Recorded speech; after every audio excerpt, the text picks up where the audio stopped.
Welcome to Hatman Strikes Back Daily Boxing News. So Lawrence Okolie versus Kevin Lerena has been added to the undercard of the Usyk Dubois rematch on July 19th at Wembley Stadium. Now, this fight was actually supposed to happen, I want to say last year, at Bridgerweight, when Lawrence Okolie still held a version of the Bridgerweight title, and Kevin Lerena, I think, was his mandatory. But it didn't take place because Lawrence Okolie decided to step up to heavyweight. Lerena was then elevated to full WBC Bridgerweight champion after Lawrence Okolie vacated. But it seems he's quickly realized that there's not much going on at Bridgerweight. There are not many opportunities to earn big money, and nobody's really watching. So Lerena has decided to step back up to heavyweight, where he actually started his career. In fact, if you look at Lerena's early fights on BoxRec, his weight fluctuation was quite wild. So he turned pro at 213 pounds. This obviously was before Bridgerweight existed back in 2011. So he was a heavyweight in 2011. But the following year in 2012, he weighed 184 pounds for a fight. So he lost the best part of 30 pounds and became a big light heavyweight, small cruiserweight.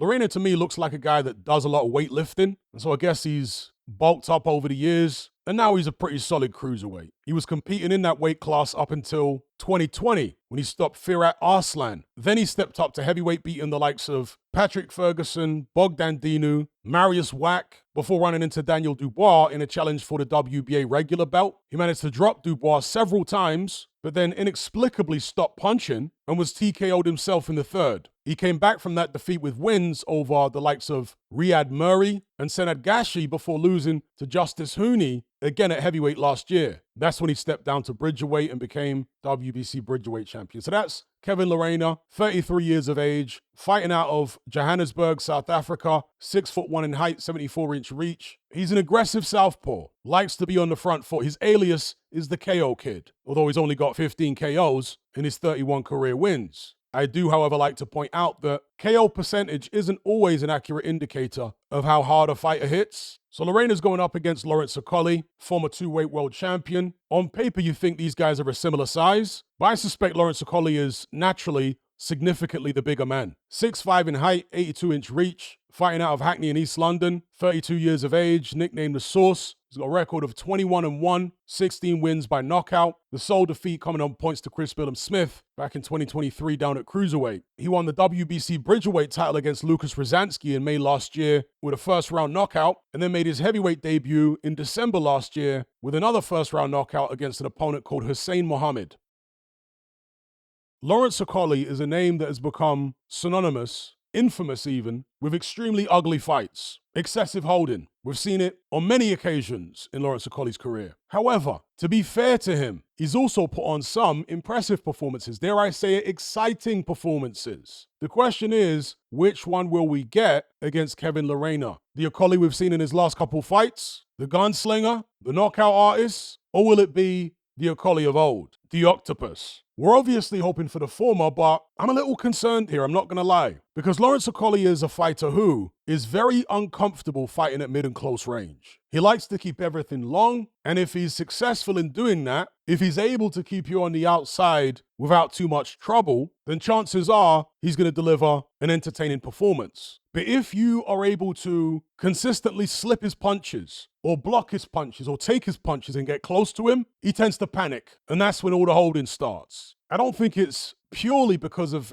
a psychological issue with Lawrence Okolie. I think part of it is also a biomechanical issue. Because he is this tall, gangly guy, I think he struggles to coordinate his limbs at short range. Some gangly guys are like that. Wilder was like that, truth be told. Although Lawrence Okolie is quite a different type of fighter than Deontay Wilder, but they have that in common. Their punches at close and mid-range are not that neat, which makes them vulnerable against most other fighters at that range. And again, because of Okolie's biomechanics, I don't think there's much he can do to change it. He's a tall, gangly, awkward guy. That's just who he is. That's just what he is. And Kevin Lerena, as I said previously, is an aggressive southpaw. He likes to close down the range. He loves it on the inside, at close quarters and mid-range. That's his bread and butter. So the question here is whether Okolie can hit Lerena with enough accurate, powerful shots early on in the fight to keep Lerena pinned on the outside. Yeah, he was able to do it against Rosansky in a very short fight. He was able to do it against his last opponent, but neither one of those guys is as good as Kevin Lerena. Let's be real. I'm personally of the view that the Riakporhe fight would have actually turned out to be a decent one, because Riakporhe is not a guy who applies a lot of pressure generally. He likes to keep things at long range as well. So you would have had two long-range punchers going at it. Whereas here you've got a long-range puncher against a close and mid-range puncher, primarily a hooker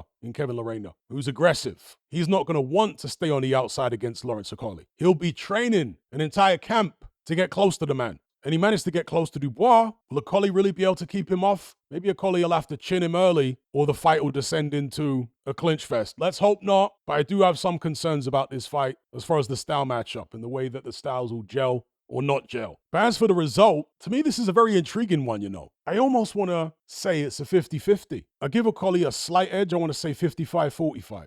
But I would not at all be surprised if Lerena came out victorious here. It all depends on how well he deals with Okolie's power and how quickly and consistently he can get on the inside. We'll see. Let me know what you guys think about this fight in the comment section below. Lawrence Okolie versus Kevin Lerena. Don't forget to like and share this video and subscribe if you haven't done so already. I'll catch you guys in the next one. I'm out.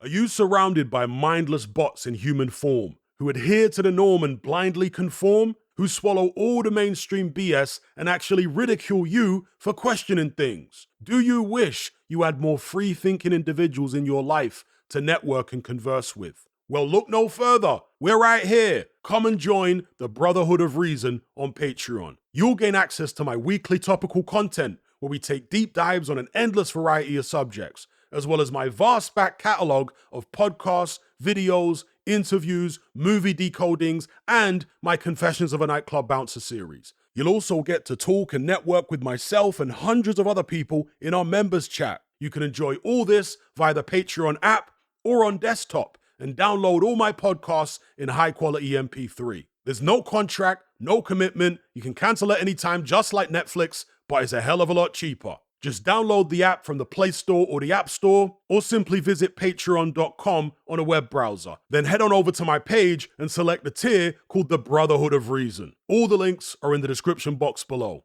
And just a quick money-saving tip for Apple users. If you purchase your Patreon subscription on the desktop site or on Android, then you'll avoid the ridiculous 30% fee that Apple charges for purchases made on the iOS app. So if you're on iPhone or iPad, save yourself some money by buying your subscription on the actual Patreon website or on Android, because it's a lot cheaper. Once you've made that initial purchase, you can then use the Patreon app on your iPhone or iPad thereafter to access and enjoy your content as normal.